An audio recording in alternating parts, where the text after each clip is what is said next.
Now the fun begins. Let's go ahead and put this bike together here. And I think the first step would be to install the rear fender. Because once you get the seat and on the battery box and everything on there, it's not going to be quite as easy to get to this bracket. So we'll start with this bracket here.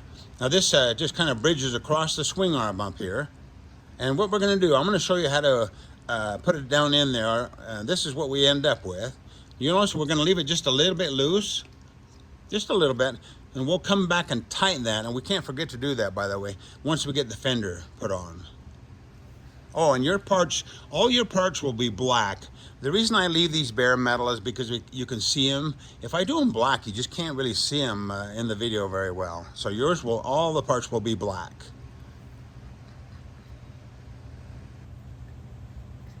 This is what the bracket will look like before you put it on the bike. It'll come with these screws installed. And there's a lock washer and a washer. So what I do, just back this one out just a little bit until it's about flush on the back side there. And then you can remove this one. Make sure you keep the washer and the lock washer with it. And then what we do, we just take that, open it up.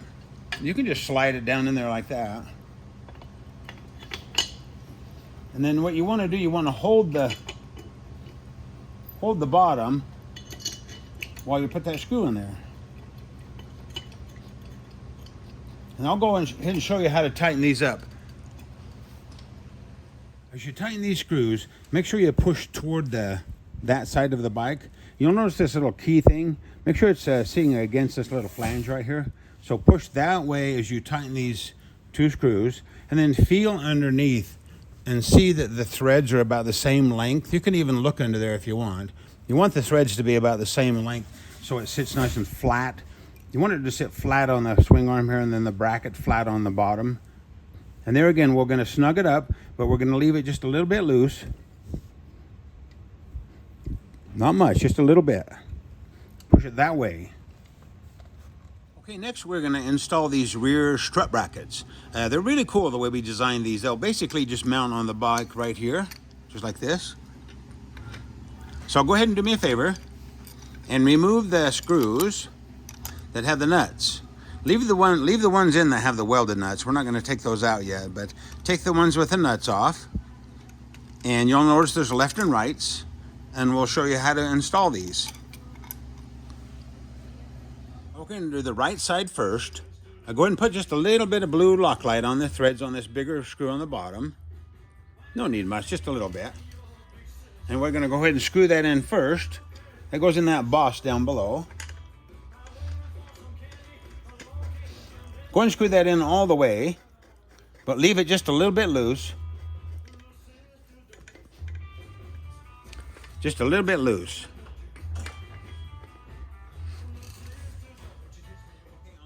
We have this cool little bracket that we made here. Yours will be black. And then we have this screw.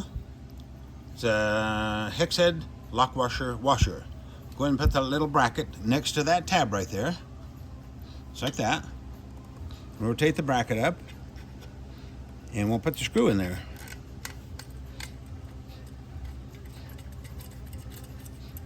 And what we'll do is we'll go ahead and push down on this as we tighten these two screws, this one and this one. Push down and snug these up. Don't get too carried away on this one because it's just a 6mm, so don't tighten it and break the screw off. This one you can cinch up nice. Okay, I assume you put the bracket on the other side. Go ahead and cinch them up, and then next we'll put the struts on. Now you'll notice the right strut has a hole in it, the left doesn't. So go ahead and remove this screw right here, and we're going to go ahead and just temporarily screw that strut in place. Hex head, lock washer, washer. Do that to the other side, and then we'll mount the fender. Okay, go ahead and rotate the struts back to about there.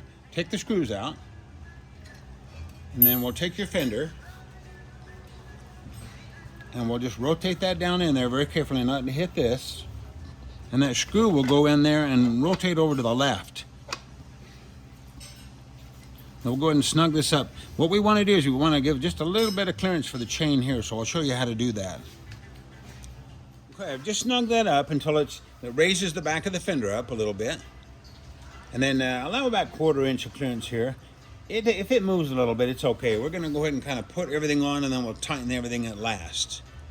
Now this is really important. Go ahead and put a little bit of Loctite on these screws. These are the Phillips head with the rubber washers.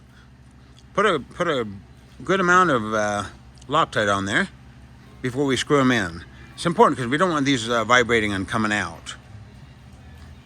Okay, now let's go ahead and tighten everything up. You'll notice that these are slotted, the struts, so you can raise these up and down. So if the fender doesn't fit the back of the tire, it's off to one side, you can raise or lower it, and it'll shift it from side to side. And also, if the front's off too far, it'll also affect the back. So let's kind of just work this all back and forth until we get it all just perfect. Don't forget to snug these up really nicely, because that'll also affect the way the fender centers on the tire. And then you want to be able to run your finger on it just a little bit. You don't want it too close, but yet you don't want it up too high because it'll look kind of stupid. So you want to take a side view and make sure that the fender looks like it's about matches the contour of the tire. Don't forget, you've got about a 1/4 inch clearance here. If you ride and it starts rubbing, you have to shift that over a little bit. And then if it's too far away, it may not ever get the back to center. So that's kind of critical. And then once you get everything kind of snugged up, we're going to tighten these up. Make sure you just do back and forth, and you'll feel it. You'll feel them when they start getting snug. Once you compress those lock washers and you start feeling tension, that's about all you need, because you don't want it to. If we over tighten it, it'll bend this bracket, and it'll start affecting the way the fender fits the tire. So just snug them up. You'll feel it when it's just perfect. And there you have it. If by some reason your fender doesn't center, let us know, because we do go to great pains to bend these brackets so that everything comes out perfect.